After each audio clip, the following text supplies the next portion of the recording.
न्यूज़नामा देख रहे हैं आप और मैं हूं आपके साथ शुभम कुमार झा।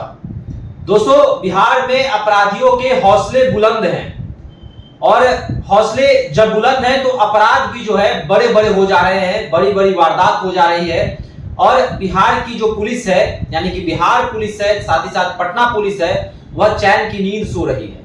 आपको बता दें कि बिहार की राजधानी पटना में बीते दिनों हर्षराज हत्याकांड हो गया, जहां पटना विश्वविद्यालय के अंदर हर्षराज को पीट कर मार डाला गया। वहीं पर अगर दानापुर में भी जो है एक व्यक्ति का मौत का घाट उतार दिया गया। साथ ही साथ बिहार की राजधानी पटना में अशोक राजपथ पे भी कई अपराध ऐसे हुए हैं जो कहीं ना कहीं यह दर्शाते हैं कि बिहार पुलिस जो है वह चैन की नींद सो रही है। जो पटना पुलिस तमाम वादे करती है और कहती है कि पटना पुलिस आपकी सेवा में सदैव तत्पर, वह पटना पुलिस शायद कुंभकर्ण की नींद सो रही है। मेरे साथ बिहार में बढ़ रहे अपराध को लेकर बात करने के लिए अखिल भारतीय अपराध विरोधी मोर्चा के राष्ट्रीय अध्यक्ष धनवंत सिंह राठौर है।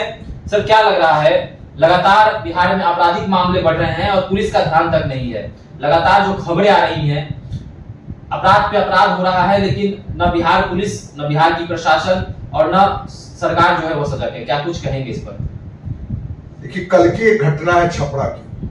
छपरा में वकील पिता पुत्र की हत्या कर दी गई और आपने पटना यूनिवर्सिटी में छात्र की हत्या की बात की, तो बिहार में अब एक भी दिन ऐसा नहीं है कि कोई ना कोई हत्या की घटना न घट रहा हो।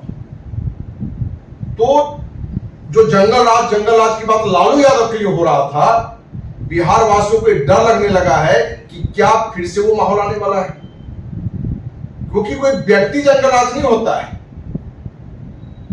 आपका शासन प्रशासन पर आपकी पकड़ कितनी है। मुख्यमंत्री नीतीश कुमार की जो पहली बार सत्ता में आए थे, तो प्रशासन पर जो पकड़ था, जो उनकी समझ थी, वो आज नहीं दिख रहा है। ये एक बड़ा कारण है।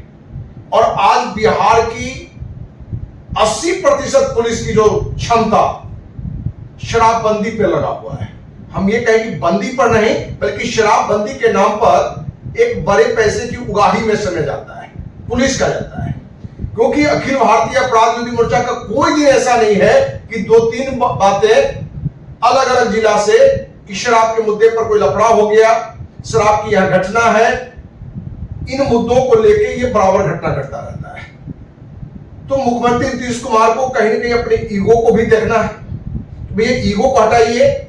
आपने जो एक ड्रामा शराबबंदी के नाम पर की है, वो बंद है नहीं, क्योंकि बिहार में आज महाराष्ट्र से अधिक शराब बिकता है।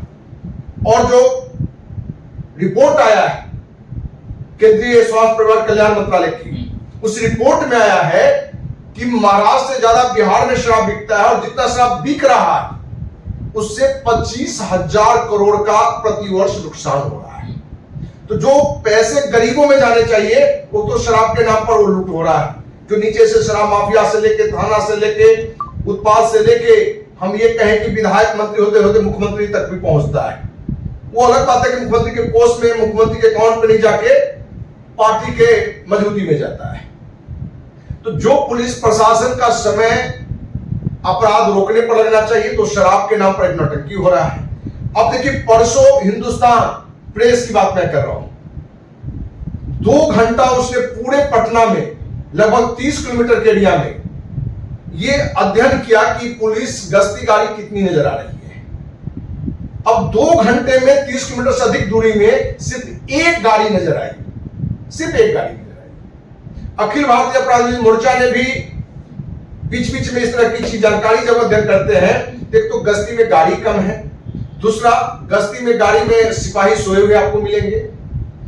तो जहां प्रशासन में जो पहले जो नीतीश कुमार का पहली बार था एक्शन था, अब वो एक्शन नहीं दिख रहा है। अब वो इनका शरीर का स्वास्थ्य के कारण हो, या पॉलिटिकली गठबंधन में क्या रणनीति चल रहा है उसके कारण हो, तो बहुत सारे कारण हैं जो बिहार में इस बढ़ रहे अपराध को रोकने में नाकाम है। तो हम तो आप मीडिया पर ज्यादा ये कहना चाहिए कि आप इस मुद्दे को ज्यादा उठाइए और नीतीश कुमार पर भी दबाव बने और पुलिस प्रशासन पर दबाव बने कि भाई इस तरह की जो घटना घट रही है, अब तो पहले की तरह फिर से लोग डरने लगे हैं। लेट रात को निकलना मैंने फिर से लगता है दुश्वार न हो जाए।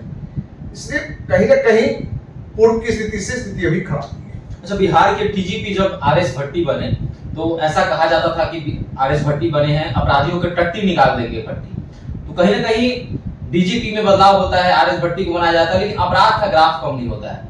नीतीश कुमार जो है अपने जो भी चुनिंदा ऑफिसर हैं उनको डीजीपी के रूप में बनाते हैं, या फिर जो गुप्तेश्वर पांडे हो, आरएस भट्टी हो। तो क्या लग रहा है कि आरएस भट्टी जब से डीजीपी बने तब से अपराध का ग्राफ बढ़ा है या फिर कम हुआ है, क्या लगता है?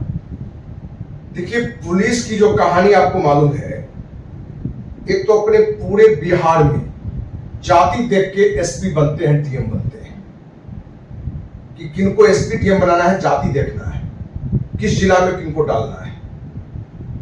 और एसपी डीएम बनने के लिए भी एक मोटी रकम घूस देना पड़ता है। जितने बिहार के थाना है, थानाध्यक्ष की जो नियुक्ति होती है, हर जिला के जो पुलिस कप्तान एसपी होते हैं एक बड़ी उगाही करते हैं थानाध्यक्ष बनाने के नाम पर। जहां मेरी जानकारी है 2 लाख से लेके 25 लाख 30 लाख तक थाने के थानाध्यक्ष बनने के लिए देना पड़ता है। और जिस स्तर का थाना होता है उस स्तर का हर महीने आपको एसपी से लेके डीजीपी तक ऊपर सरकार तक पहुंचाना पड़ता है। तो जहां भ्रष्टाचार आ गया, थानाध्यक्ष बनने के लिए पैसा देना है, अवैध शराब का कारोबार के लिए पैसा देना है, अपराधी को संरक्षण के लिए पैसा देना है, तो जहां ये सारे संरक्षण होंगे वहां उम्मीद करेंगे अपराध की घटना न घटे। तो ये कभी संभव नहीं है।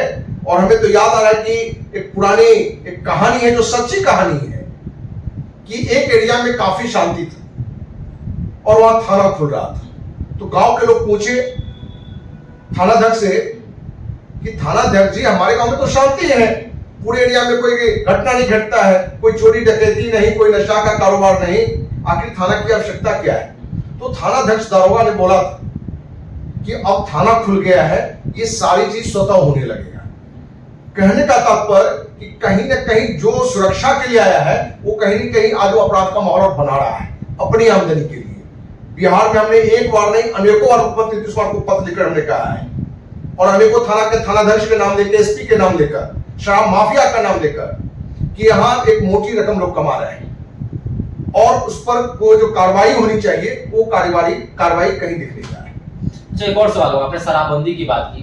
जब से शराबबंदी हुआ है तब से गांव में देखा जा रहा है कि छोटे छोटे बच्चे जो हैं वह शराब पीते हुए, सिगरेट पीते हुए, गांजा पीते हुए, तमाम तरह के जो नशीले पदार्थ हैं वो पीते हुए नजर आते हैं। गांव में लगातार जो है अपराध बढ़ रहा है। गांव की घटनाएं सामने नहीं आ पाती हैं, बहुत ज्यादा खबर भी नहीं सामने आ पाता, लेकिन गांव में भी ये तमाम जो है वारदात होती रहती हैं, चाहे वो शराब बेचना हो या फिर दिन दहाड़े किसी की लूटपाट हो जाए, किसी बैंक कर्मी का लूट हो जाए, कोई बैंक कर्मी जो है पैसा निकाल के दूसरे बैंक में जाता रहता है और वहां पे उसकी लूट हो जाती है। क्या कुछ कहेंगे शराबबंदी को लेकर? क्या शराबबंदी जब से हुई है तब से, और साथ ही साथ बेरोजगारी को हम इसके साथ जोड़ेंगे कि क्या बेरोजगारी और शराबबंदी क्या युवाओं को अपराध करने में धकेल रही है, अपराधी बना रही है? सही मायने पूछिए तो शराबबंदी बिहार में बढ़ रहे अपराध का सबसे बड़ा कारण है। शराबबंदी बिहार में बढ़ रहे अपराध का सबसे बड़ा कारण है, क्योंकि बहुत सारे युवा हर गांव से आपको इस कारोबार में लिप्त मिलेंगे, आपको हर गांव से। क्योंकि पहले शराब के दुकान पर मिलता था, अब होम डिलीवरी होता है, वो दिखेगा आपको नहीं, लेकिन आप जहां चाहेंगे 10 मिनट में आपको हाजिर मिलेगा। तो शराबबंदी के कारण बहुत सारे युवा जिनको शराब में दुगुनी चारगुनी दाम देना पड़ता है, उसके जगह पर और भी नशा के कारोबार में लग गए हैं। ऐसे ऐसे नशा जिसका हम आप कभी देख भी नहीं पाए। तो शराबबंदी कहीं ना कहीं जो बढ़ रहे अपराध का जो है एक मूल कारण है और एक बड़ा कारण है, और व्यक्तिगत कारण भी होते हैं, और अभी प्रेजेंट में हमको लग रहा है कि राजनीतिक भी कारण है, क्योंकि चुनाव के समय 2 गुट 3 गुट अलग अलग गठबंधन होता है, उसमें एक माहौल जो होता है, उस माहौल को भी लेके हमको लगता है कि चुनाव के बाद भी उसका भी कुछ रिजल्ट दिखने को मिल रहा है, जो आपको दिखा होगा कि चुनाव में मतदान हुआ और अगले दिन मतदान के एवज में एक नई घटना घटी।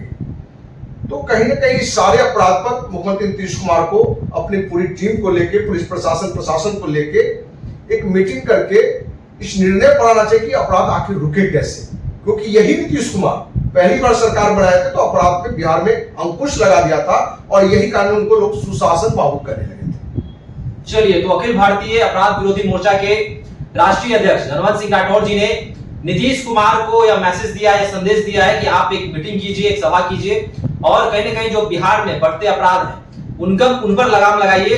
प्रशासन को यह निर्देश दीजिए कि गांव-गांव जाकर, मोहल्ले-मोहल्ले जाकर वो इन आपराधिक घटनाओं पर लगाम लगाने की कोशिश करे। और साथ ही साथ बिहार की राजधानी पटना में जिस तरह से हिंदुस्तान अखबार की रिपोर्ट आई थी कि लगभग 30 किलोमीटर के रेंज में जो है कोई भी पुलिस बल तैनात नहीं थे, कोई भी जिप्सी, कोई भी जो पुलिस बल जो है वह नहीं दिखे थे। तो कहीं ना कहीं बड़ा मैसेज जो है कहीं ना कहीं लोगों के बीच गया था कि जो प्रशासन लोगों की सेवा के लिए सदैव तत्पर रहती है वह कुंभकर्ण की नींद सोई हुई है। तो आपका क्या कहना है, किस तरह बिहार में आपराधिक घटनाएं घट रही हैं? आपको क्या लगता है इसके बारे में? आप भी हमारे साथ साझा कर सकते हैं। धन्यवाद।